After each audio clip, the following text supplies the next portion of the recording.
दोस्तों, इन दिनों पाकिस्तान की हालत बहुत ज्यादा सुर्खियों में बनी हुई है। यहाँ महंगाई इतनी ज्यादा हो चुकी है कि आप वहाँ अगर प्याज खरीदने गए तो उसके लिए आपको 1 किलो के लिए 250 रुपए देने होंगे। इतना ही नहीं, यहाँ पेट्रोल के दाम 250 रुपए प्रति लीटर से ज्यादा पहुंच गए हैं। दोस्तों, पाकिस्तान को लेकर जो आंकड़े सामने आ रहे हैं उसमें बताया गया है कि यहाँ साल 2022 में महंगाई 13% से ज्यादा बढ़ रही थी।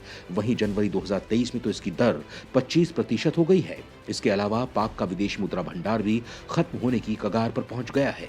पिछले हफ्ते इसका विदेशी मुद्रा भंडार $5 बिलियन तक पहुंच गया है, जिससे वो एक महीने का इंपोर्ट बिल ही भर सकता है। ये 8 साल के सबसे निचले स्तर पर पहुंच गया है।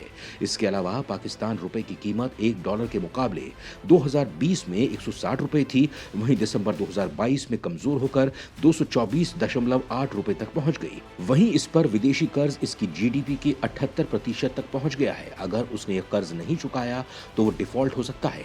इन सब खबरों के बीच ये बातें सामने आ रही हैं कि सऊदी ने पाकिस्तान की नैया पार लगाने का जिम्मा अपने हाथ में लिया है। वो उसे डिफॉल्ट होने से बचाने में लगा हुआ है। ऐसे सवाल खड़े होते हैं कि आखिर सऊदी क्यों पाकिस्तान को बचाने में लगा हुआ है, क्यों वो एक गरीब और आतंकी देश की मदद करने में लगा हुआ है। और साथ ही ये सवाल भी खड़े होते हैं कि उसके जिगरी दोस्त चीन और अमेरिका कहाँ हैं, क्या उन्होंने पाकिस्तान का साथ छोड़ दिया है। दोस्तों, इन सभी सवालों के जवाब हम इस वीडियो में जानेंगे, तो आप हमारे साथ वीडियो के अंत तक बने रहिएगा। दोस्तों, पाकिस्तान की अर्थव्यवस्था दिन ब दिन गिरती ही जा रही है। हर गुजरते दिन के साथ उसकी हालत खराब होती जा रही है। यहाँ के लोगों के पास अपने गुजारे के लिए पैसे भी नहीं बचे हैं। यहाँ नौकरी कर रहे लोगों को वेतन भी नहीं मिल रहा है।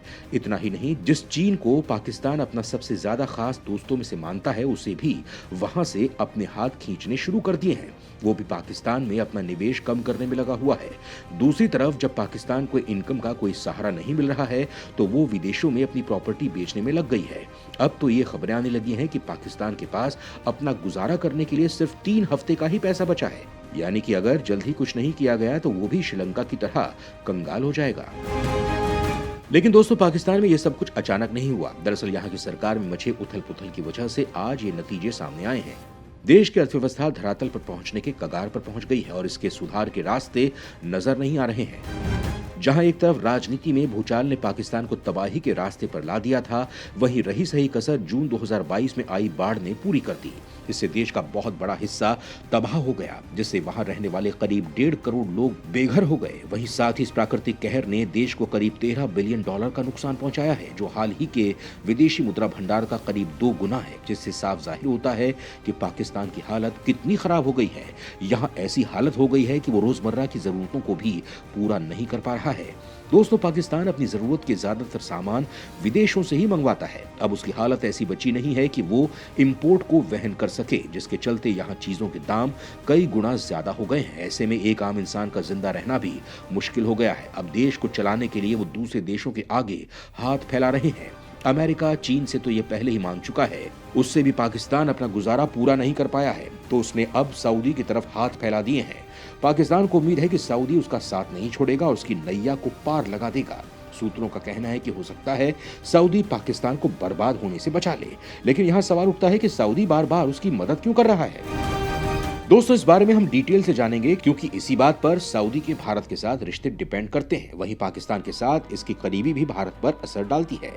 दोस्तों, पाकिस्तान के प्रधानमंत्री शहबाज शरीफ को अपने पदभार ग्रहण किए हुए 1 साल भी नहीं हुआ कि वो 2 बार सऊदी अरब जा चुके हैं, क्योंकि वो जानते हैं कि सऊदी ही उनकी डूबती हुई नैया को पार लगा सकता है। वहीं पाकिस्तान सेना के प्रमुख जनरल सैयद असीम मुनीर को भी आए ज्यादा समय नहीं हुआ है कि वो सऊदी पहुंच गए। बार बार सऊदी के हो रहे दौरे चर्चा में आ गए हैं। वहीं पहले के प्रधानमंत्री और सेना प्रमुख भी सऊदी का दौरा करते रहे हैं, जिसमें पूर्व प्रधानमंत्री इमरान खान भी कई बार सऊदी जा चुके हैं। इन लोगों के दौरे से साबित हो जाता है कि पाकिस्तान के लिए सऊदी अरब काफी महत्व रखता है। अभी पाकिस्तान एक बार फिर से डिफॉल्ट होने के कगार पर पहुंच गया है और सऊदी से फिर से मदद मांग रहा है। दोस्तों, ये कोई पहली बार नहीं है कि जब सऊदी अरब पाकिस्तान को डिफॉल्ट होने से बचाने की कोशिश कर रहा है, बल्कि अतीत में वो ऐसा कई बार कर चुका है। ऐसे में सवाल ये उठता है कि क्या इस बार भी वो ऐसा कर पाएगा। बताया जा रहा है कि सऊदी अरब पाकिस्तान को $3 अरब दे सकता है। या फिर अपने पुराने दिए गए कर्ज की मियाद बढ़ा देगा। वहीं पाकिस्तान के विदेश मंत्री इशाक डार ने डिफॉल्ट होने की आशंका को खारिज करते हुए कहा था कि सऊदी अरब नया कर्ज जल्द ही देने वाला है और चीन से भी बात चल रही है। वहीं पाकिस्तान को लेकर एक्सपर्ट्स का कहना है कि सऊदी का यह पैसा पाकिस्तान को कुछ महीनों तक राहत दे सकता है, लेकिन यह परमानेंट सॉल्यूशन नहीं है। वहीं एक्सपर्ट्स का कहना है कि पाकिस्तान के पास एक ही रास्ता है कि वो इंटरनेशनल मॉनेटरी फंड यानी IMF के पास जाए, क्योंकि सऊदी की तरफ से दी जाने वाली राशि कुछ ही महीनों की राहत देगी, लेकिन वो IMF का अल्टरनेटिव नहीं बन सकता है। दोस्तों, चीन भी IMF का अल्टरनेटिव नहीं बन सकता है। इसके पीछे का भी कारण है। अगर पाकिस्तान IMF प्रोग्राम को अपनाता है तो इसके दो मायने होंगे। पहला यह कि पाकिस्तान रुपए में 20% की गिरावट आएगी और खाद्य महंगाई दर 40% से ज्यादा हो जाएगी। लेकिन शहबाज शरीफ के लिए ये आसान नहीं है, क्योंकि पहले ही वो देश में बढ़ती महंगाई के कारण काफी अलोकप्रिय हो गए हैं। ऐसे में एक बार फिर से IMF के सामने सरेंडर करना आसान नहीं होगा। इसके साथ ही 1980 के दशक में पाकिस्तान 14 बार IMF जा चुका है। ऐसे में फिर से IMF से पैसा मांग नहीं सकते हैं। वहीं चीन की बात करें तो पाकिस्तान तो उसकी दर पर हमेशा से ही मांगने के लिए खड़ा रहता है। इसके अलावा चीन पाकिस्तान कॉरिडोर CPEC के तहत 66 अरब डॉलर का निवेश किया हुआ है, यानी कि वो पाकिस्तान को बचाने के लिए नहीं बल्कि अपने फायदे के लिए निवेश करता है। ऐसे में चीन से उम्मीद कम है, लेकिन सऊदी अरब पाकिस्तान की मदद क्यों करता है, ये सवाल अभी भी बरकरार है। तो इसका जवाब हम आपको देते हैं। दरअसल पाकिस्तान को सऊदी अरब से आर्थिक मदद मिलने का पुराना इतिहास रहा है। इसमें पाकिस्तान के मदरसों को मिलने वाले पैसे हों या फिर 1990 के दशक में परमाणु परीक्षण पर अंतर्राष्ट्रीय प्रतिबंधों के बाद की मदद, इन सब के लिए सऊदी पाकिस्तान को पैसा देता है। वहीं 2014 में पाकिस्तानी रुपया रिकॉर्ड कमजोर हो रहा था। तब भी सऊदी ने पाकिस्तान को 1.5 अरब डॉलर का कर्ज दिया था। इमरान खान के प्रधानमंत्री बनने के बाद भी सऊदी अरब ने कई बार पाकिस्तान की आर्थिक मदद की है। 1980 के दशक में सऊदी अरब अफगानिस्तान में सोवियत यूनियन के हमले के खिलाफ पाकिस्तान समर्थित अफगान मुजाहिदीन को मदद करता था। इसी दौरान सऊदी अरब ने पाकिस्तान में सैकड़ों मदरसे बनाए थे, जहां वहाबी सुन्नी इस्लाम को बढ़ावा देना शुरू किया गया। सऊदी अरब में वहाबी सुन्नी मुस्लिमों का ही बोलबाला है।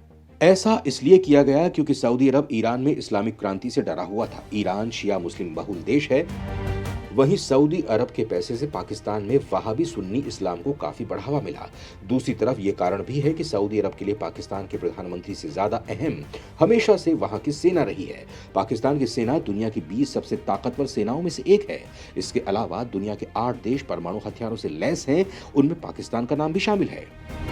इससे भी सऊदी को अपने लिए सुरक्षा कवच पाकिस्तान से मिलता रहता है। आपको बता दें कि इमरान खान ने सऊदी गजट को दिए गए इंटरव्यू में कहा था कि सऊदी पर किसी भी देश को हमला नहीं करने देंगे। पाकिस्तान सऊदी के किंग के साथ हमेशा खड़ा रहेगा। वहीं एक अनुमान के मुताबिक सऊदी अरब में पाकिस्तान के 65,000 सैनिक हैं। इसके साथ ही लंबे समय से ये भी अफवाह रही है कि सऊदी अरब पाकिस्तान से कभी भी परमाणु हथियार मंगवा सकता है, बस एक आदेश की जरूरत है।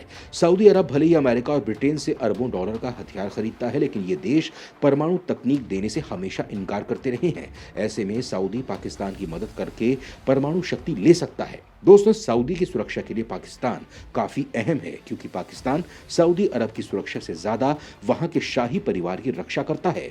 क्योंकि सऊदी अरब जिस इलाके में है, वहां के आसपास के देशों में राजनीतिक अस्थिरता और इस्लामिक अतिवाद आम बात है। दोस्तों, पाकिस्तान पूरी दुनिया में एकमात्र इस्लामिक देश है जिसके पास परमाणु हथियार है। इस लिहाज से भी उसकी अहमियत बढ़ जाती है। लेकिन यहाँ ये सवाल भी खड़ा होता है कि अगर सऊदी ने भी पाकिस्तान की मदद करने से मना कर दिया तो वो कहाँ जाएगा, किसके आगे हाथ फैलाएगा? क्योंकि चीन, अमेरिका तो बार बार उसकी मदद करने वाली नहीं है। ऐसे में आपको क्या लगता है, कौन होगा पाकिस्तान की नैया पार कराने वाला? हमें कमेंट बॉक्स में जरूर बताएं।